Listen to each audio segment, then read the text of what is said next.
ଆଜିର ନୂତନ ଶବ୍ଦ ହେଉଛି ACHIEVEMENT।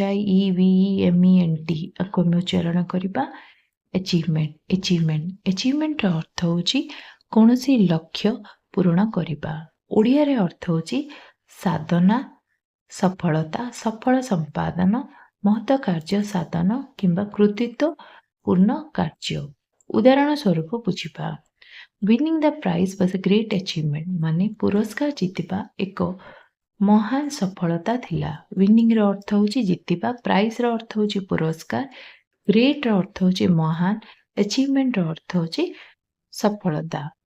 ଦ୍ୱିତୀୟ ଉଦାହରଣ, ହିଜ୍ ଆଚିଭମେଣ୍ଟସ୍ ଇନ୍ସପାୟାର ଅଦର୍ସ, ମାନେ ତାଙ୍କର ସଫଳତା ଅନ୍ୟମାନଙ୍କୁ ପ୍ରେରଣା ଦିଏ। ହିଜ୍ର ଅର୍ଥ ହେଉଛି ତାଙ୍କର, ଆଚିଭମେଣ୍ଟସ୍ର ଅର୍ଥ ହେଉଛି ସଫଳତା, ଇନ୍ସପାୟାରର ଅର୍ଥ ହେଉଛି ପ୍ରେରଣା ଦିଏ, ଅଦର୍ସର ଅର୍ଥ ହେଉଛି ଅନ୍ୟମାନଙ୍କୁ। ଏମିତି ଭିଡ଼ିଓ ଦେଖିବା ପାଇଁ ଚ୍ୟାନେଲ୍ ସହିତ ଯୋଡ଼ି ରୁହନ୍ତୁ। ଚ୍ୟାନେଲକୁ ଲାଇକ୍, ସେୟାର, ସବସ୍କ୍ରାଇବ୍ କରିବେ। ରହିଲି, ନମସ୍କାର, ଜୟ।